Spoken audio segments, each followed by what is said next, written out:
Hey guys, welcome back to Starcaster. Alongside nobody tonight.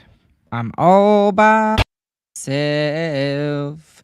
Tonight, as the Dallas Stars win score of 4-1. Welcome to Starcaster Remarks. My name is Ryan Chambers. This is the official Dallas Stars podcast of THPN. Go and use that promo code THPN. Then you go and use their services. Like I said, the Stars do win by a final score 4-1 tonight. Lots of things to talk about in this storyline tonight. I'll start asking where both Chris and James are. They're both extremely busy tonight. Oh, goodness. Chris is finishing up national.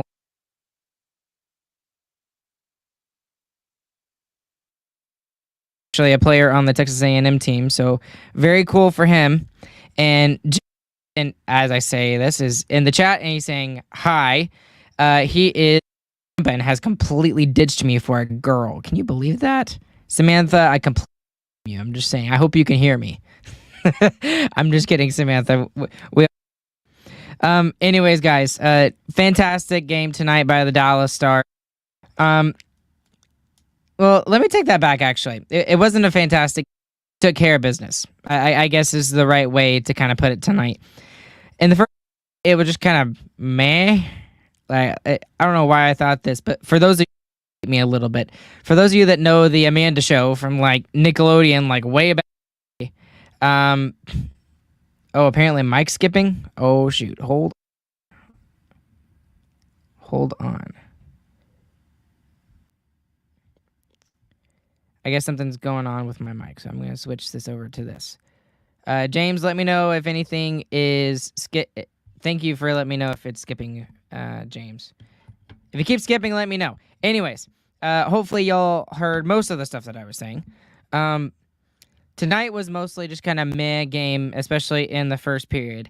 And what I kind of thought about in the first period was, I don't know if anybody has ever watched the Amanda Show from like the late thousands, like the early thousands, late 90s. She had that character that would always go meh.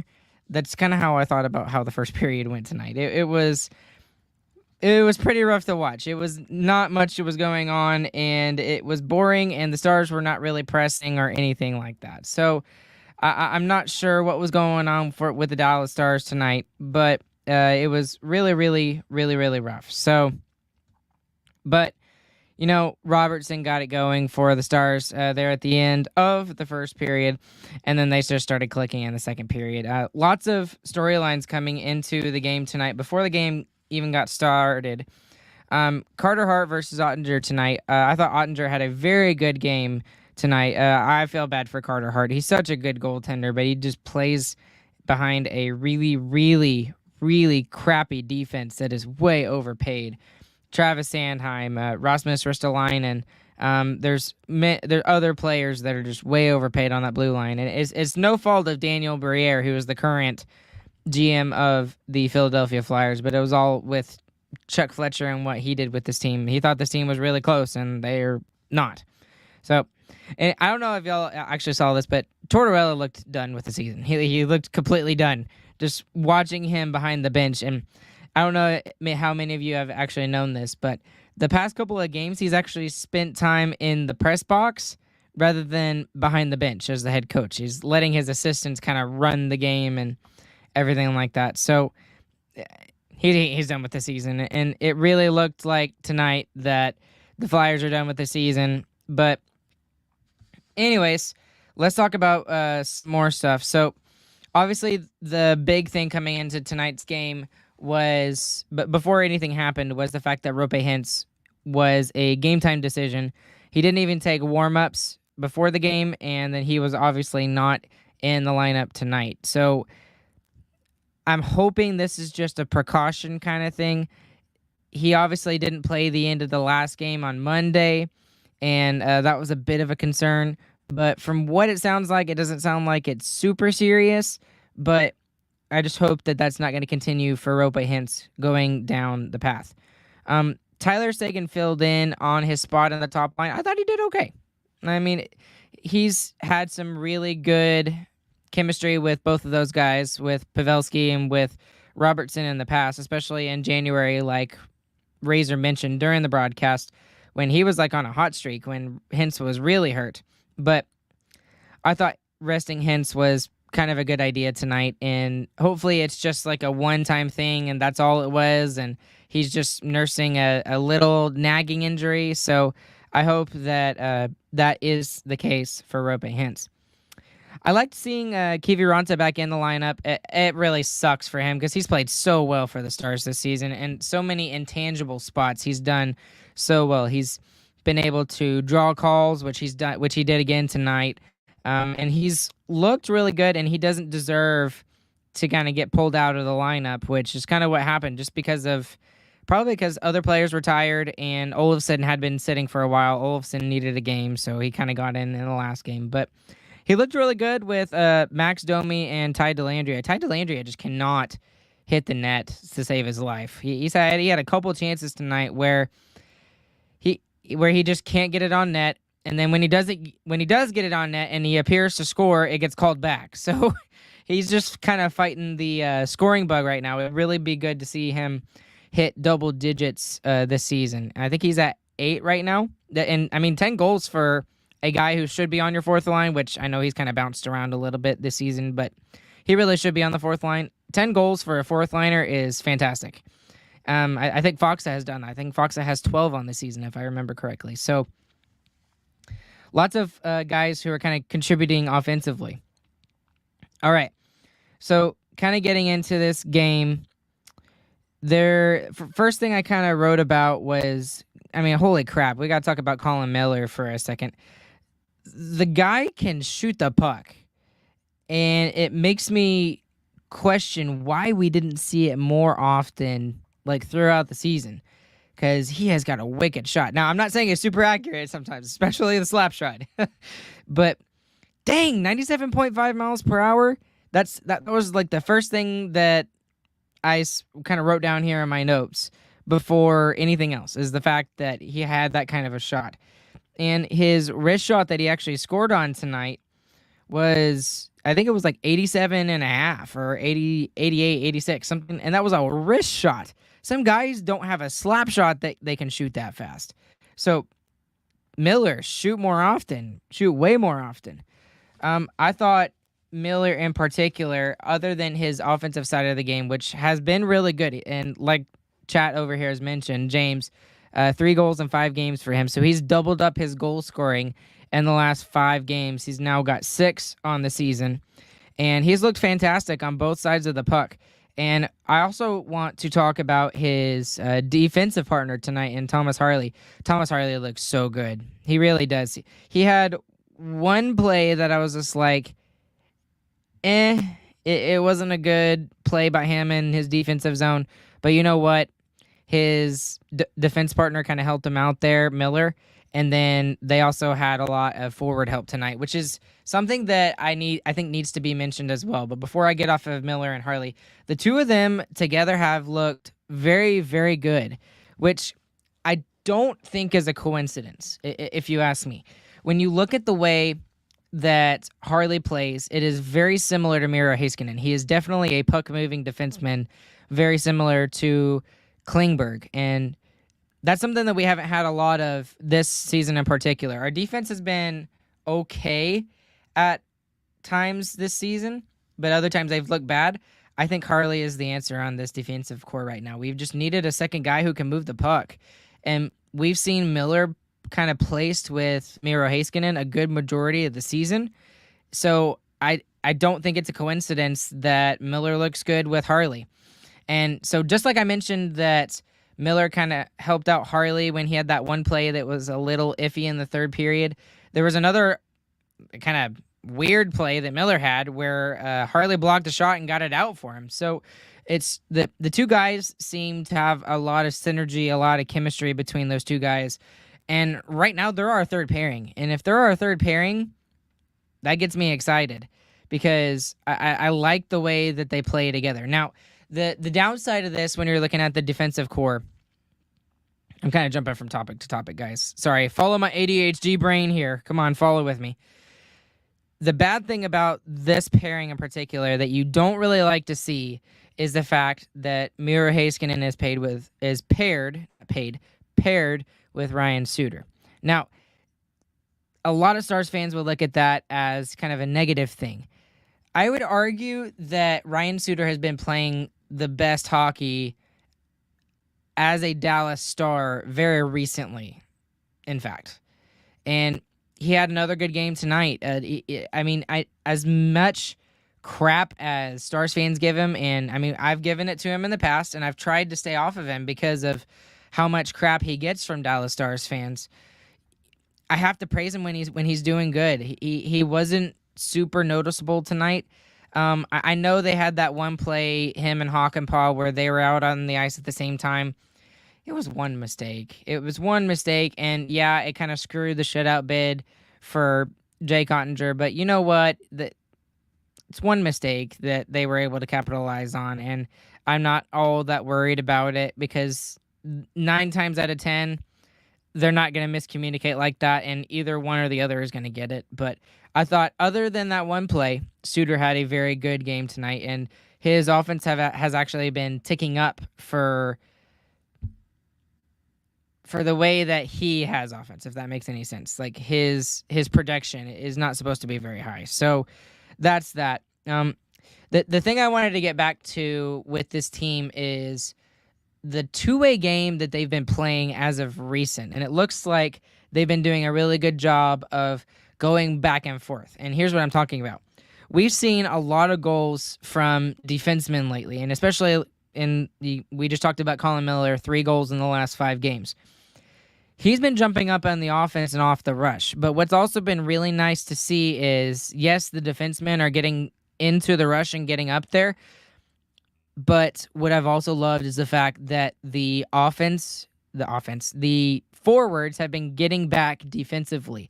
So it's like they have this system of interchangeable parts, if that makes any sense. So they've got all 5 guys who are comfortable at any time either playing offense or defense. Yes, they have a specific way that they should be focused on. So obviously, like, the Pavelski line should really be focusing on the offense more and then looking back at that. But what I love to see is just the two-way game out of this team. And especially when I look at the defending Stanley Cup champions, when you look at the Colorado Avalanche and at the way they play, especially with their defense core, that's exactly how teams win games late here in the season. And they've been doing it fantastically as of late. So hopefully going into the playoffs, the Stars are able to keep this up and to continue with this type of play. I really wanted to highlight also, to kind of jumping to another topic, is the fourth line tonight.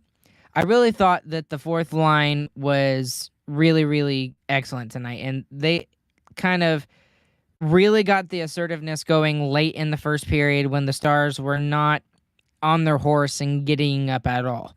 So I liked to see how, and again, Kiviranta was the one who kind of put the Stars on the power play here tonight. But just in general, the whoever has been on that fourth line has been excellent, whether it's Foxa, Glendening, or Dellandrea.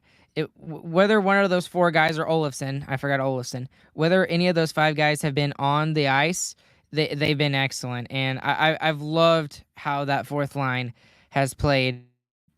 I can't exactly say in years past that we've had a fourth line that we can rely upon for assertiveness, for just getting a shift off for our top 3 lines who can all score.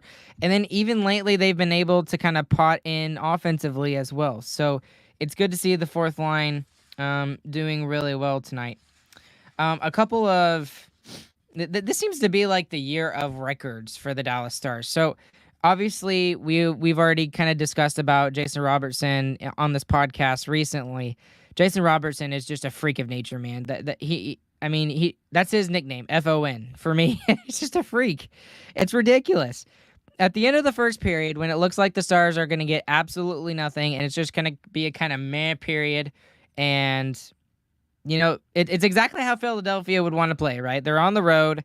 they're playing against a team that is obviously better than them, obviously more skilled than them, and it looks like it's going to be 0-0. And Robertson's like, oh, I got a couple of seconds left. Let me try. His first shot gets blocked, and then he just tucks it home up in the corner. He is an absolute freak of nature, and I don't understand, and I don't know how he does it. He is absolutely a freak of nature. He is currently, I believe, at either 103 or 104 points on the season, so he's currently either tied or is fourth in franchise history in the single season points record. That's a mouthful, trying to say that 5 times fast. So he's continuing to kind of make his way up that ladder. He's already the Dallas Stars' #1 player in single season points record, but I don't think he gets there. But again, I'm not going to count him out because he's Jason Robertson. So he had a fantastic night tonight. I think he had 3 points on the evening, if I remember correctly. I'd have to look that up. While I'm looking that up, I also kind of want to mention it in a overlooked thing I thought tonight. Joe Pavelski, man, just like we can't say enough good things about Jason Robertson, I cannot say enough good things about Joe Pavelski. He does everything right. He does every single freaking thing right. He is a leader in the locker room. He's a former captain. This is exactly a kind of guy that this team needs. He plays first-line minutes as a 38-year-old. The guy takes a pay cut to stay here with the Stars, and then he takes another pay cut going into next season, and he's going to continue to be on this team. And he is the absolute perfect third person of the best line in all of hockey. He's better than the perfection line, than Bergeron, Marchand, Pastrnak. Who cares about that line? This line in the NHL has been the most productive, the most consistent, the best line in hockey for the last 3 years. And this was at a point when these 3 guys were kind of smushed together when they got put together because they were the top 3 guys that were getting points on the team. And then they just haven't looked back since. And I mean, I can count on one hand the number of times that these 3 guys have not either started the game together or been in a game together. So he does everything right. Joe Pavelski does. And I haven't even gotten to the big thing. He is now at 999 points in his NHL career. There have only been 10 other American-born players that have done that. And I believe one of those is Mike Modano. And he's gonna do it. He's gonna get to 1,000 points. And what I hope happens is, because I think I'm going to the game on Saturday. I'm not quite sure. I'm there for the game on Saturday against the Vegas Golden Knights, and he gets a point there. And then they honor him in the last game of the season. That would be fantastic against St. Louis. I would love to see that for Jason Robertson, for Joe Pavelski. The guy is ridiculous. I mean, did I mention he's 38? Okay, I'm done. I don't know what else to say because he's just a freak of nature part 2. Maybe he's an ager of nature. I don't know. I'm just trying to come up with words here. Okay.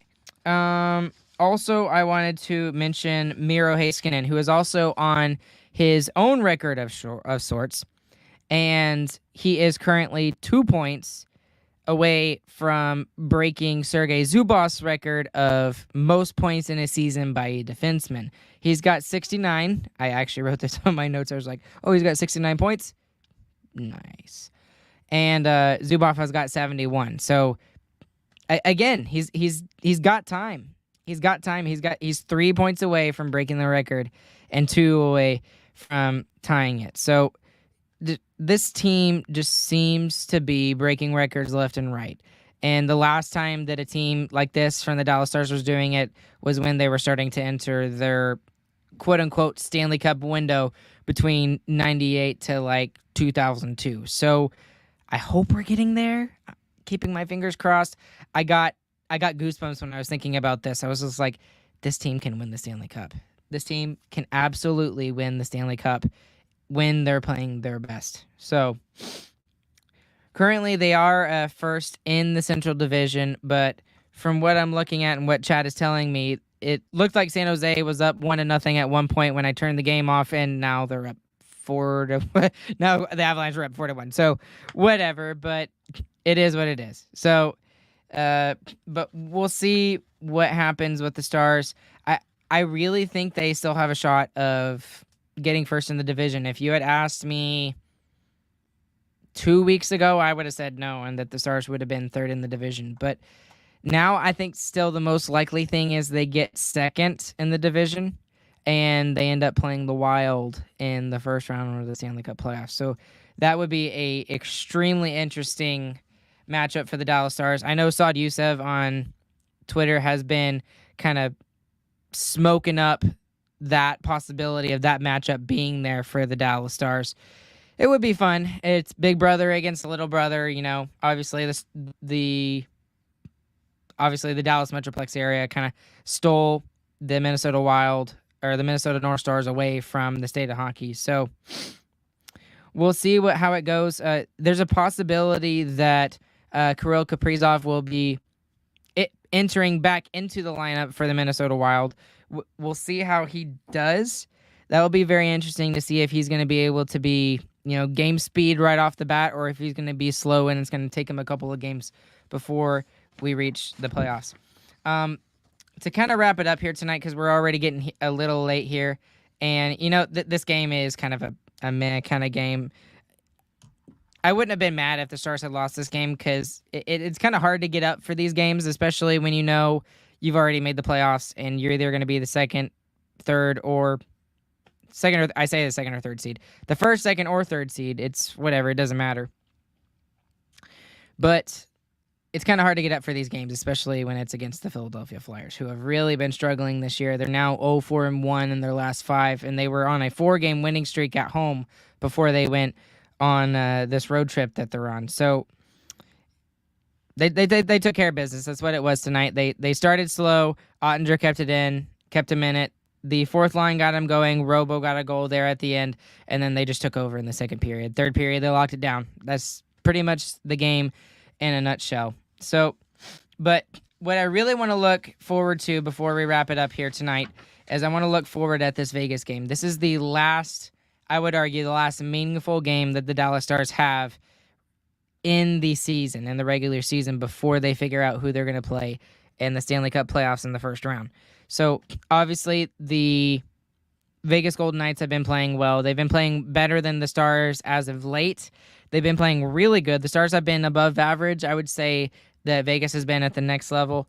They've been playing out of their minds right now, especially along with the Wild and along with the Avalanche. So while the Stars have kind of been keeping pace and just playing really good hockey, pretty decent hockey, above average, maybe even like a step above that, those three teams have just gone past it and have been excellent for, I would argue, probably the last 2 months, because the Stars at one point had a 14-point lead on the Avalanche, and as the Avalanche have been kind of getting healthier, that lead has definitely kind of dramatically decreased. So we'll see how the Stars do against the Vegas Golden Knights. I kind of want to look real quick about where each team kind of has an advantage in. Obviously, let's start with goaltending. I think Dallas easily has the advantage in goaltending right now. It doesn't matter who that Vegas goes with, whether they go with Logan Thompson, who I don't even know if he's hurt or if he's in. It seems like they're going through like every goaltender right now. Laurent Brossoit, Aiden Hill, Jonathan Quick. It doesn't matter who they have in net. Jake Ottinger is right now better than all 4 of those goaltenders. The only thing that scares me is that it's Jonathan Quick. I mean, you have to still consider that. Just like Marc-Andre Fleury is not the starting netminder for the Minnesota Wild, he's still Marc-Andre Fleury. The guy knows how to play in the playoffs, and he knows how to play big games. So that's going to be the only intangible that I think that the Vegas Golden Knights have over the Dallas Stars is that Quick is a good goaltender, and he knows how to perform in those big moments. But so does Ottinger. Ottinger does as well. Ottinger's just much, much younger, and I would argue he's had a better season. So still overall, I think the Stars have the advantage in goaltending in that part. Defensively, I think it's kind of equal. I would maybe give a little bit of an edge to Vegas. Vegas has got Petrangelo. They've got Theodore. They've got. I actually really like Colin Whitecloud, who they have. He's a really good player, but the Stars have just been a little too inconsistent this season with their defensive core. Now, I would argue the last 2 games, Harley has kind of solidified that defense a little bit. He's kind of been that solution short term. I still think he needs a little bit more of he needs still more games until I feel 100% confident that he really is the answer going into the playoffs for the Dallas Stars on the blue line. So we'll see how that goes. But I will give the advantage to the Vegas Golden Knights when it comes to defense. Now, for forwards, I got to give it to the Dallas Stars. The Stars have got 3 lines that are kind of clicking right now. They're all playing really well offensively. Even if the 4th line is not getting a whole bunch of offense, they're still able to get this team on the power play. They're still getting energy for this team, and they're still causing things to happen for the Dallas Stars. So, and tonight is a perfect example of that. So when the Stars look flat, throw the 4th line out there. They get some energy. Robertson goes in, gets a goal on the power play. So that's exactly what the Stars needed tonight, and they got it from their 4th line. The thing that will be interesting, also going back to the defense for a little bit, is this is the first opponent of significance, I would say, that Harley will face. Again, the Monday game, sorry, but no, it's not of a coincidence. Thursday, not of coincidence either. This game against the Vegas Golden Knights is really going to tell us whether Harley is going to be able to kind of hang in there with the big boys and be able to play for us when the playoffs come around. I truly think that he's here to stay. I really think he's here to stay if he continues to play like this. He's played 2 great games now, and he was extremely noticeable tonight in many facets of the game. In the defensive side of the game, he blocked a shot after a really bad Miller turnover, and then he was also able to kind of take care of the offensive part of the game. We saw him getting involved in the rush. We saw him with a couple of really good stretch passes that led to some scoring chances for the Stars. I think there was one that Domi had. So we'll have to see how the Dallas Stars do going off of there. And before I truly wrap it up, biggest winner, biggest loser tonight. The biggest winner for me has got to be the Dallas power play, and especially against the Philadelphia Flyers. I think they went 5 for 6. I think 5 for 6 is what they've gone on the power play this season against Philadelphia. So just fantastic. And again, that's another facet of the game in the playoffs that you really need to be able to rely upon and to really get a clutch goal when you need it. The biggest loser tonight is, I'll go with it again just because of how good Harley has been playing, is Nils Lundkvist. I feel bad for the guy because he came here kind of looking for a change of scenery after he kind of got out of the lineup in New York with the Rangers. But he's had his chances, and for whatever reason, the coaching staff just does not trust him. So it sucks for him, but I think he gets put down. I don't know if he needs to go through waivers or anything like that. I think he's still on his entry-level contract, and I think he's just going to take the place of Thomas Harley for the Texas Stars down in the AHL when they make their AHL playoff push. And Harley's going to stay with the Stars, and I think that's going to be it. So we'll see what the coaching staff decides, what Jim Nill decides, and we will also hopefully see Ryan Marchment here. Ryan Marchment. You can tell I'm tired, guys. Sorry. Brian Mason. Oh, my goodness. That's his dad. Oh, Mason Marchment. Mason Marchment. We will hopefully see him soon, and it looks like he's going to get in a game or 2 before the season is over. So lots of things to talk about, and we'll be back with you guys again on Saturday. I apologize. I'm getting really tired here. It's been a long week for me. Anyways, guys, I really appreciate you guys following along with me tonight, those of you that are watching live, there was about 23 people at the peak here tonight that were listening and watching this podcast. So thank y'all for doing that. And thank those of you, also to those of you that are listening afterwards. I appreciate it. Please go and look at sarcasticremarks.com for all the latest news from our podcast. Go and check out sarcasticremarks.shop.com. That's all of our latest merch option as well. We've got lots of cool stuff going there. I'd ask you to please go and check that out. That's the best way to support us. If you'd like to do that, you don't have to. I understand, because money's tight right now, especially for some of us. But we'd appreciate it. But even if you're just listening, that's more than enough. So thank you guys for doing that. And along with nobody tonight, by myself, my name is Ryan, and we will catch you guys on the flip side. And we hope you guys have a good, fantastic morning, afternoon, evening, whenever you guys are listening. And since no one else is here to do it tonight, GG boys.